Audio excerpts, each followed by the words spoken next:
Olá, pessoal. Hoje nós vamos trabalhar artesanato, manufatura e indústria, tá? Então, nós vimos aí nos primeiros, no segundo ano, no direito do trabalho, algumas ferramentas que surgiram aí de acordo com os séculos. Então, nós vamos trabalhar com a concepção de artesanato, manufatura e indústria para você entender a transformação, então, do processo de trabalho na vida do homem. Então, no primeiro momento, nós tivemos artesanato. O artesanato é o estágio em que o produtor, artesão, executa sozinho todas as fases de produção e até mesmo a comercialização dos produtos, né? Nesse processo não havia, então, a divisão do trabalho, né? Nem o emprego de máquinas, somente a utilização de ferramentas simples. O que seria? Vamos pegar um marceneiro que faz mesas, armários, móveis de cozinha. Esse cara, então, ele iria até na floresta, cortaria a madeira, pegaria a madeira, tararia ela, aplanaria ela, lixaria, daria um formato ideal para essa madeira, para ela se tornar uma mesa, um armário, alguma coisa assim. E no final de tudo isso daí, era ele mesmo quem realizava a venda. Então, nesse momento aqui, não tinha a comercialização em massa como nós vemos hoje, tá bom?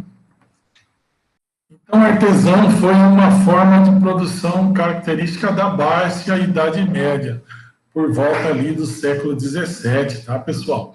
Então, durante o renascimento urbano e comercial, sendo representado por uma produção de caráter familiar. Então, a profissão do artesão era tipicamente familiar, né? No qual o artesão possuía meio de produção. Era o proprietário da oficina e possuía as ferramentas, né? E trabalhava com a família em sua própria casa, realizando todas as etapas da produção, desde o preparo da matéria-prima, como dissemos ali atrás, até o acabamento final. Logo, então, não havia divisão ou especialização do trabalho. Em algumas situações, até, o artesão tinha junto de si um ajudante, tá? Não assalariado, pois realizava o mesmo trabalho pagando taxa pela utilização de ferramentas. É importante lembrar que nesse período de produção artesanal estava sob os controles da corporação de ofício, assim como o comércio também estava sob o controle das associações, limitando o desenvolvimento da produção. Então, pessoal, como tinha a corporação de ofício e tinha associações comerciais, não era todo mundo que podia ser artesão e nem todo mundo que podia ser aí um comerciante, né? Tinha o seu limite, a sua regulação. Tanto é que o artesão, ele passava o ofício para uma outra pessoa.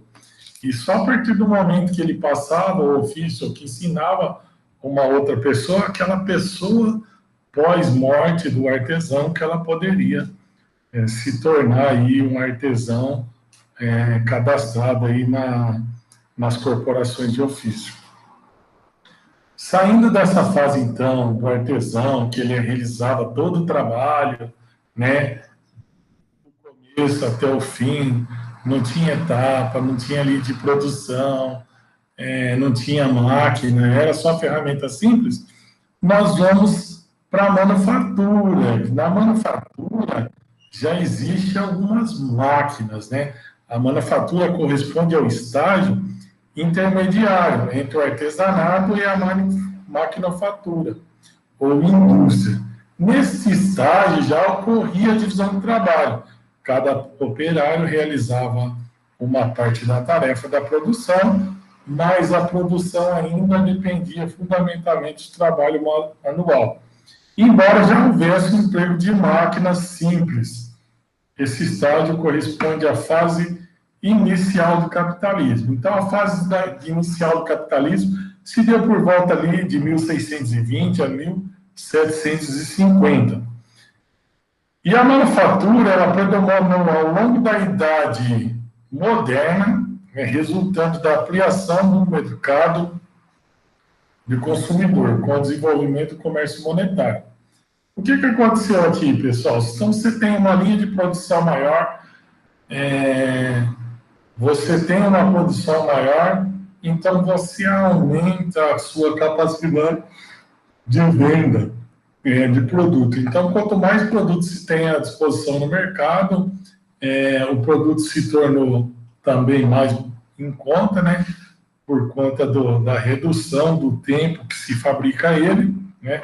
Que uma pessoa, para fabricar um determinado produto, ela vai demorar um tempo, ela vai despender de um tempo maior, e aí o trabalho mais ocioso e precisa se comprar mais. E com um trabalho mais rápido, com aumento de produção, então a tendência do produto é reduzir o valor, logo com a redução do valor, mais pessoas vão adquirir o produto aí. Essa é a ideia do capitalismo. Nesse momento já ocorre um aumento na produtividade do trabalho, como eu disse ali em cima, devido à divisão social da produção, né? Onde cada trabalhador realiza uma etapa na confecção do produto. Então, há uma ampliação do mercado de consumo, né? Onde ela se relaciona diretamente ao alargamento do comércio, tanto em direção ao Oriente como em direção à América, permanecendo o lucro nas mãos dos grandes mercadores. O que aconteceu aí, pessoal? O lucro ele estava em determinada região, então se amplia aí, né, com o mercantilismo, se amplia a saída desses produtos tanto para o Oriente como para as Américas, né? Então você aumenta a sua capacidade de venda aí. E o lucro todo, né, fica nas mãos dos grandes mercadores, né? Desses donos de navio que se dispõem a levar esses produtos para outras regiões, para outros continentes, e eles acabam ficando com um maior lucro para eles. Outras características desse período foi a interferência do capitalista no processo produtivo, passando a comprar matéria-prima e determinar o ritmo da produção, uma vez que controlava os principais mercados consumidores. Então, quem possui o maior capital, ele começa já a interferir, né, nessas linhas de produções, determinando o ritmo, controlando os principais mercados de consumidores. Indústria da maquinofatura. Olha só, já entramos aí na revolução industrial, né? É o estágio atual, iniciando com a revolução industrial, podendo ser caracterizado pelo emprego maciço de máquinas e fontes de energias modernas. Quais são as primeiras fontes de energia moderna aí? Carvão mineral e petróleo, né? E aí, aqui já tem uma produção em larga escala, uma grande divisão e especialização de trabalho, de 1750 até hoje. Então, nós temos algumas características aqui, nesse modelo de trabalho, que é importante nós denotarmos. Quais são? Bom, nós temos energias, né, modernas, trabalhando em prol aí, da velocidade do trabalho, né, que é carvão mineral e petróleo, que vai ajudar a aumentar a produção, reduzindo o tempo de serviço, né? Essa produção em grande escala e a divisão, a grande divisão, né, de tarefas que existiam, mas aqui nós temos a especialização do trabalho. O trabalho aqui não é meramente mais manufaturado ou de forma artesanal. A pessoa precisa também especializar naquilo que está fazendo. Na Revolução Industrial, então, a partir da máquina, numa primeira, ou numa segunda, até numa terceira e quarta Revolução Industrial. Então, nós vamos ver cada uma delas aqui. Porém, se concebermos a industrialização como um processo, seria mais coerente falar num primeiro momento. Olha lá, então, no primeiro momento, energia a vapor, no século XVIII. No segundo momento, energia elétrica, século XIX.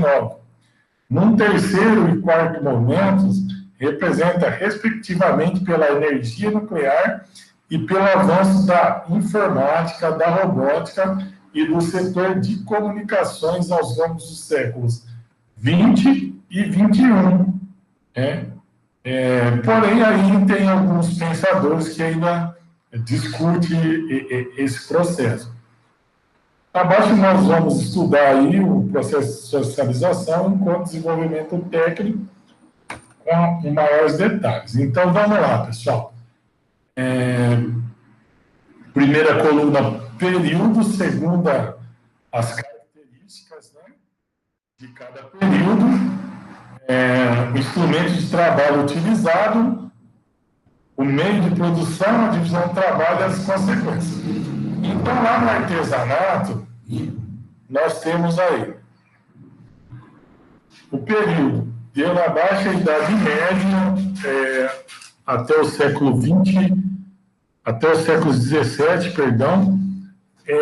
As principais características o artesão executa sozinho todas as fases de produção. Mesmo a comercialização do produto. Então, aqui não existe divisão de trabalho, tá? Uma das características do artesanato é que o artesão executa todas as fases, inclusive a comercialização. O instrumento de trabalho do artesão é uma ferramenta simples, talhadeira, fórmica, lixa, tudo simples. E os meios de produção? Artesão, proprietário da oficina e das ferramentas. Então, no meio de produção, era o próprio artesão, ele era proprietário, né, das oficinas e das ferramentas.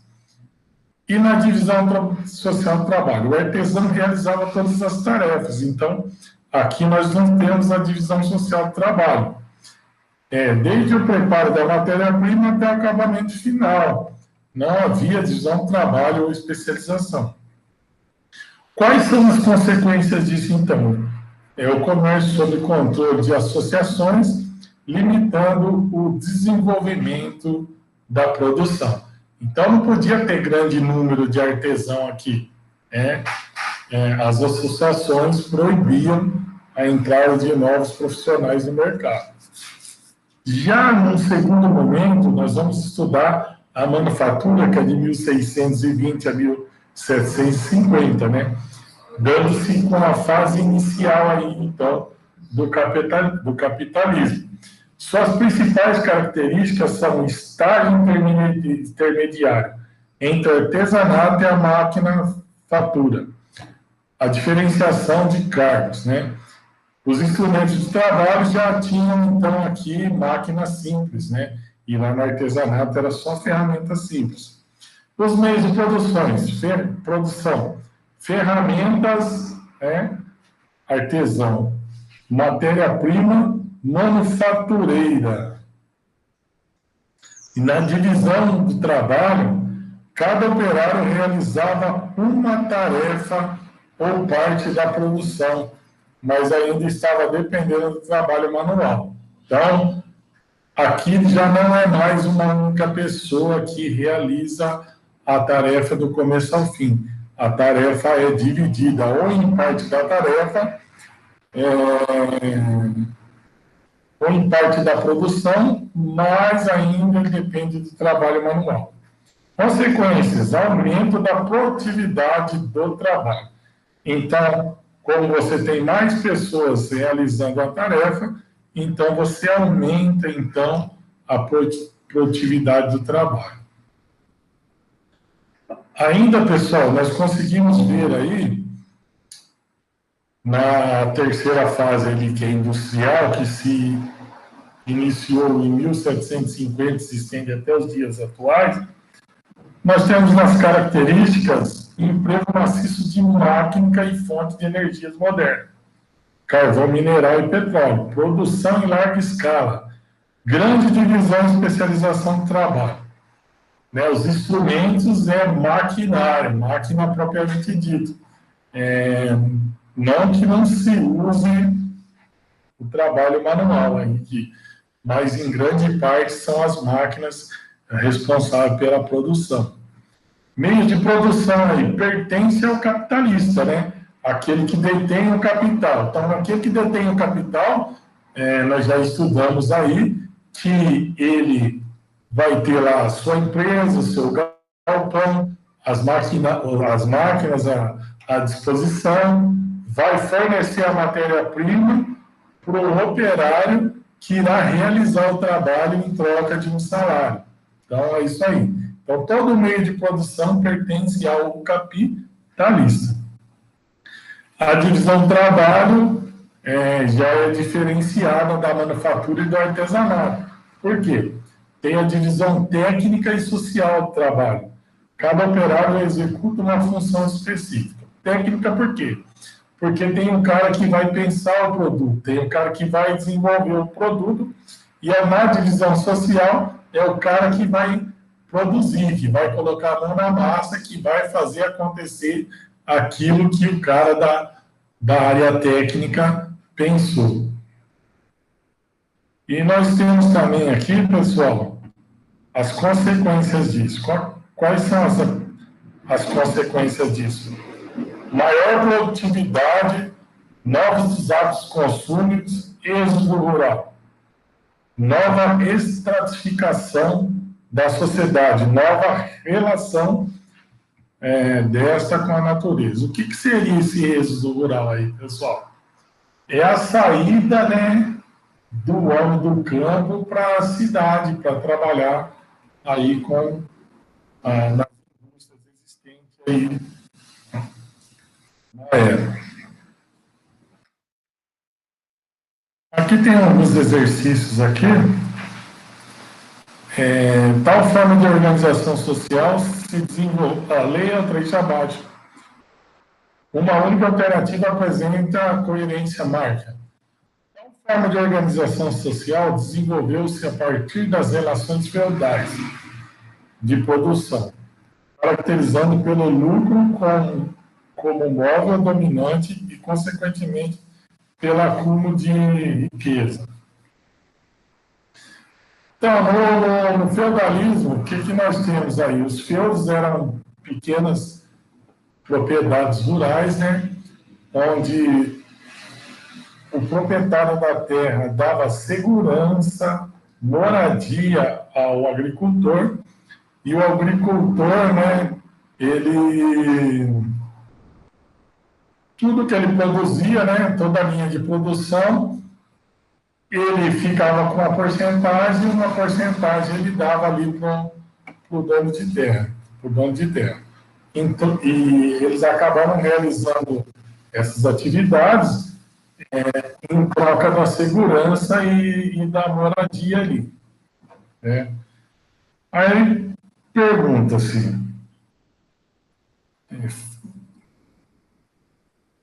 qual seria a alternativa séria? Feudalismo, escravagismo, socialismo ou capitalismo? Nesse momento aqui, pessoal, nós temos essa atividade, onde está E ali deveria ser A, é a atividade do feudalismo, que seria aí a resposta correta aí, tá?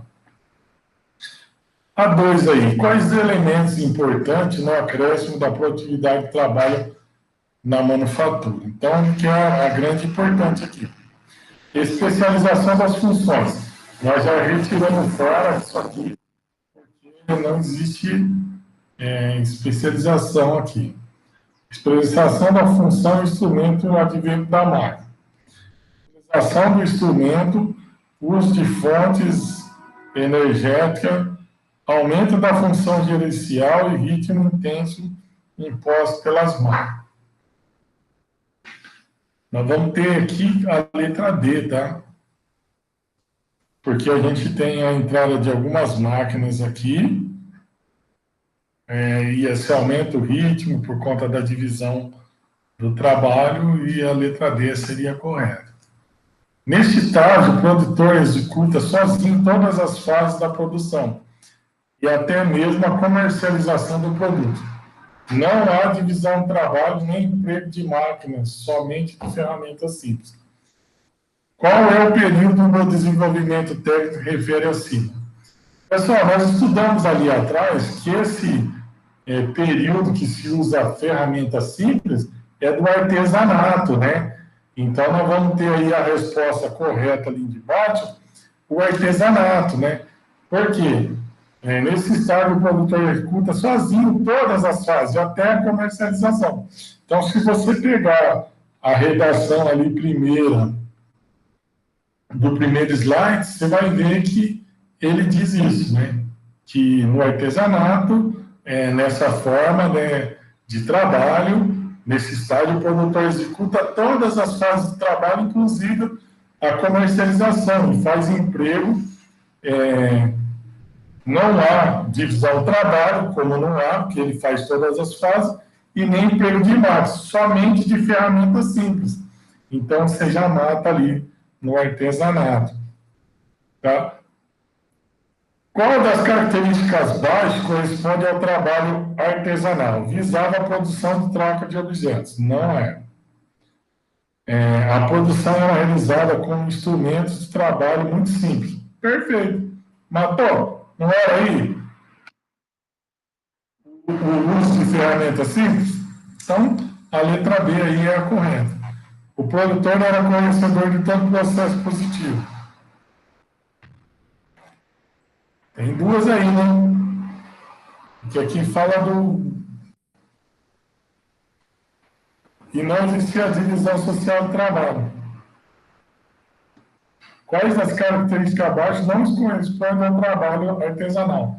Então, é a primeira lá, porque as outras três aqui, B, C e D, todas elas correspondem ao trabalho artesanal. Só a letra C ali, que era para ser A, que não corresponde.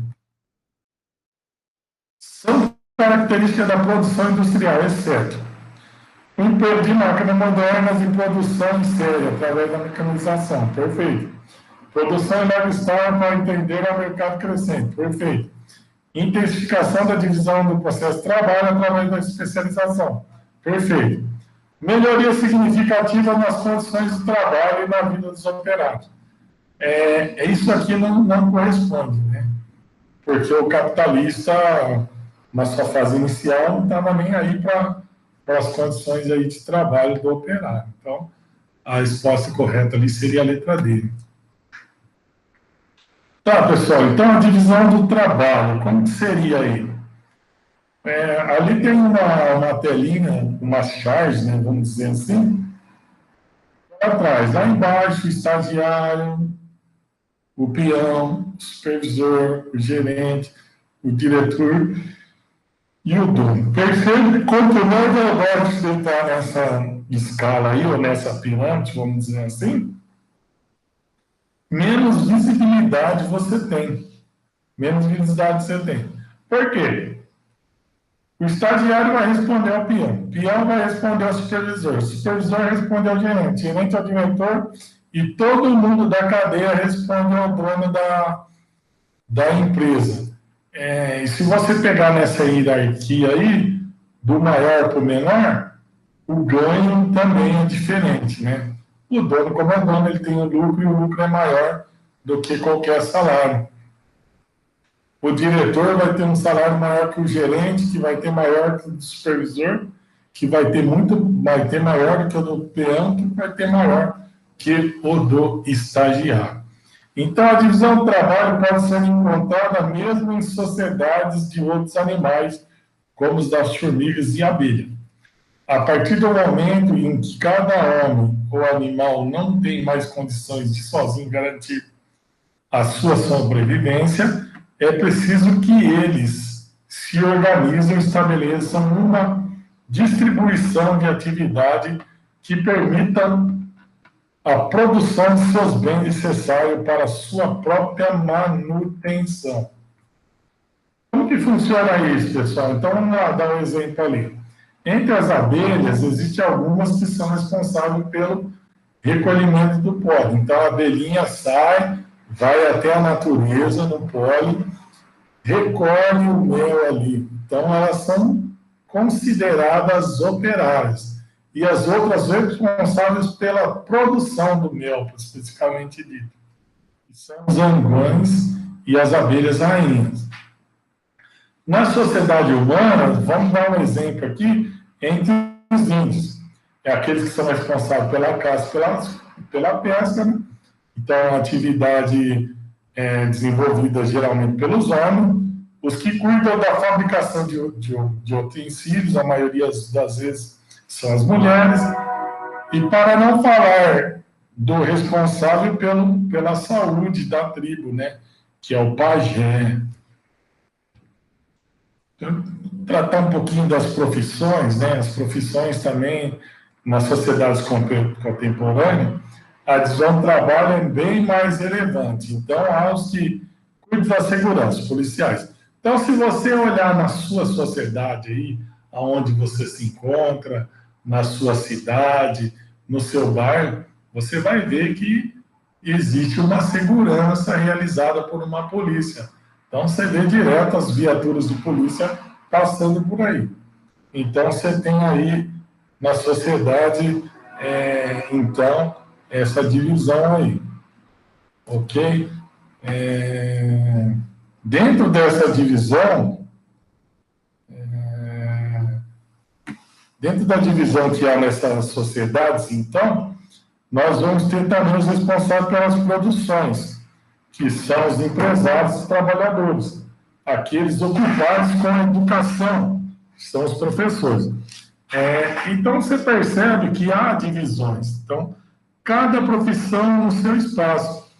Aí nós vamos ver sacerdotes, ou pastores, juízes, médicos, entre outros aí, que são responsáveis para a sua área, né?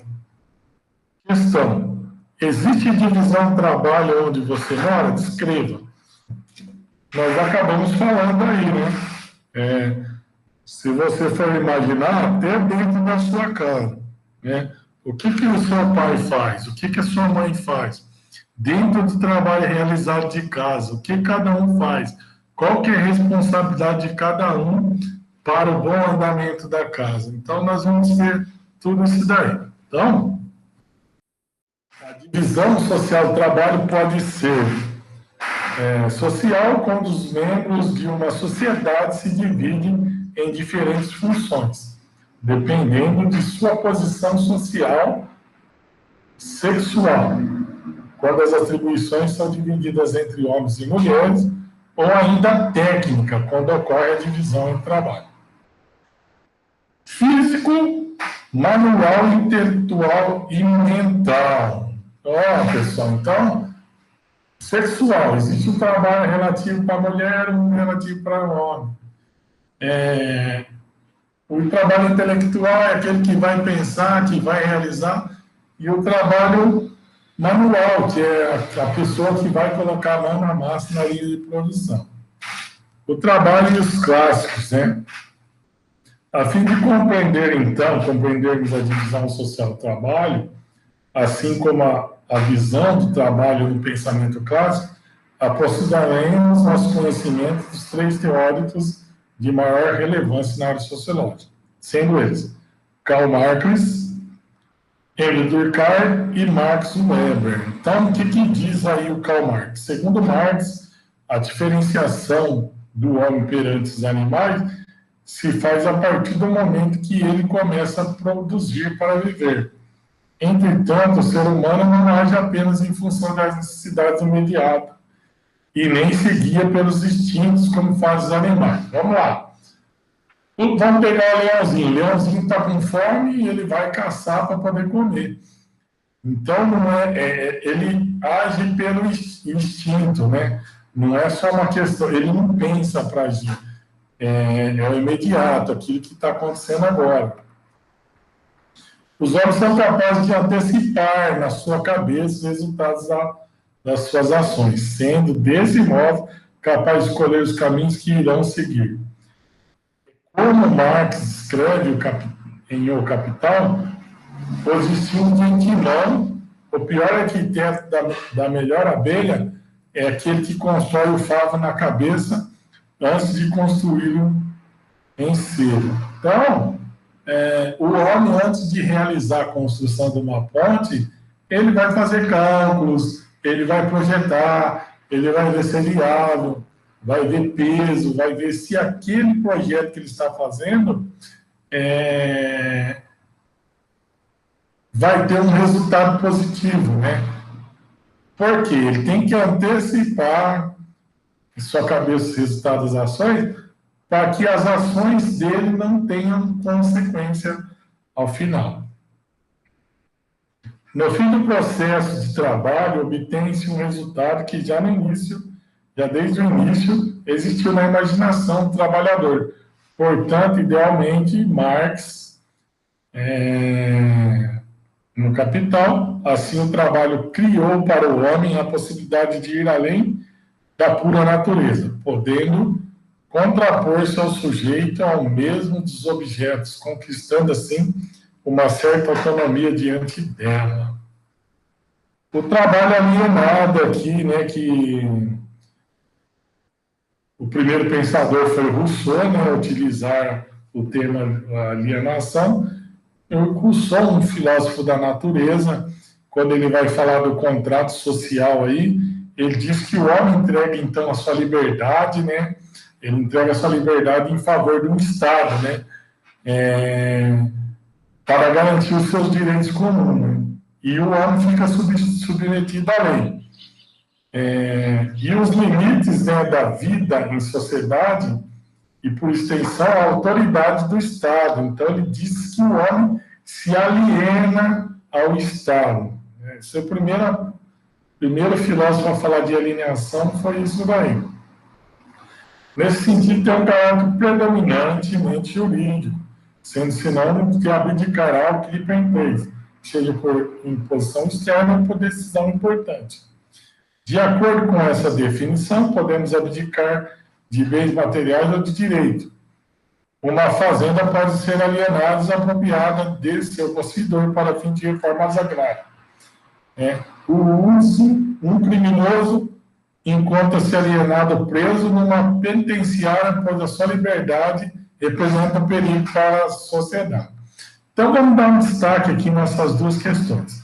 Eu tenho uma fazenda lá que não está produtiva, uma grande extensão de terra. O Estado pode falar assim, vou desapropriar essa fazenda, ele pode fazer isso, mas toda a desapropriação,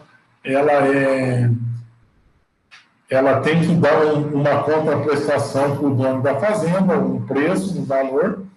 Ele desapropria essa fazenda para pegar pequenos proprietários que estão sem terra, e aí esses proprietários vão se tornar aquela área improdutiva em área produtiva, o que caracteriza, assim, uma reforma agrária. Por outro lado, uma pessoa que perde essa liberdade, ela fica alienada, ela fica presa lá, sob custódia do Estado, porque a sua liberdade, naquele momento, ela representa um perigo à sociedade. O que esse cara quis dizer? Artigo 155 do Código Penal. Subtrair para si ou para outrem coisa alheia à morte, que é a descrição que tem lá no Código Penal. Então, se eu pego alguma coisa, algum objeto que não é meu, que não é característico meu, eu cometo ali um crime de furto. Uma vez descoberto, eu vou perder minha liberdade. Por quê? Eu retirei, eu ocasionei um prejuízo para uma outra pessoa. E como a regra fala que não pode fazer isso, uma vez feito, tem lá no cardápio lá, pena de 1 a 4 anos, mais multa. Então, eu posso ficar preso ali por esse período aí descrito em lei. Por quê? Porque naquele momento, a minha liberdade representa um perigo para a sociedade, ok?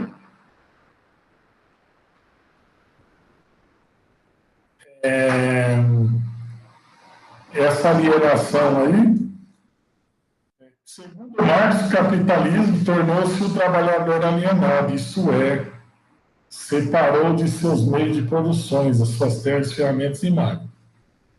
Estes passaram a defender a classe dominante e a burguesia.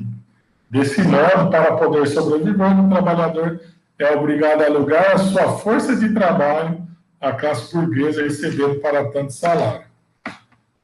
Como há mais pessoas que empregos, ocasionando excesso da procura do proletário, que tem a aceitar pelas suas forças de trabalho um valor estabelecido pelo patrão. Pessoal, isso é tão claro para a gente que você pegar a maioria dos currículos que são realizados, as pessoas colocam assim, salário, pretensão salarial do currículo. Todo mundo coloca a combinar. Por quê? Porque você coloca uma pretensão muito grande de salário, o que vai acontecer?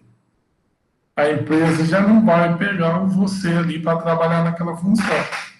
Então, aquele que possui maior capital, ele acaba estabelecendo ali o valor, o preço pelo seu salário.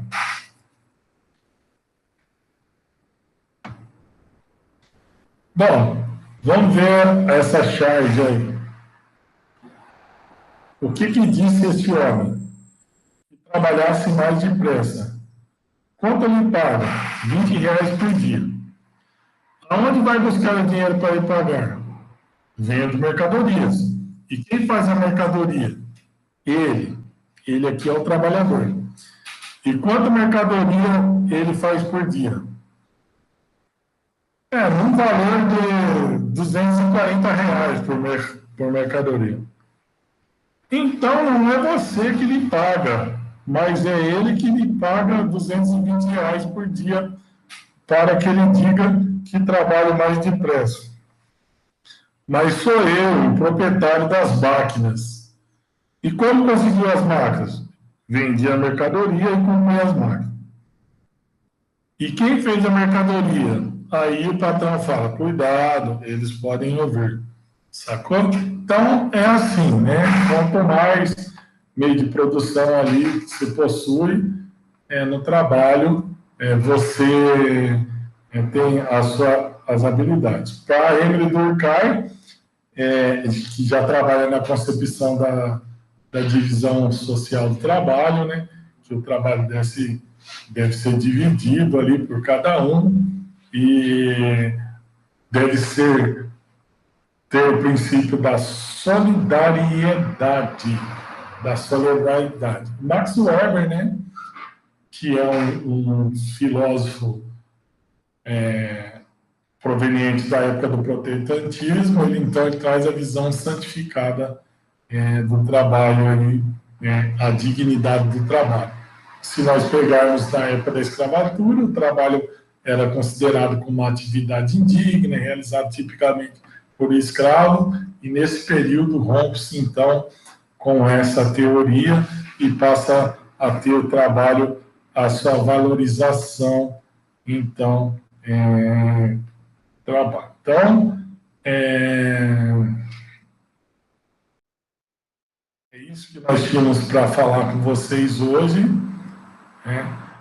Nós vamos ficando por aqui. Eu espero que tenham gostado da aula, espero que tenham entendido, então, né?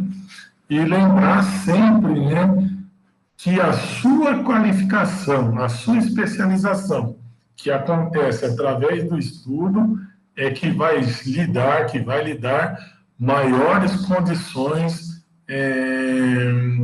de vida futura. Então, fiquem com Deus e até a próxima, se Deus assim nos permitir.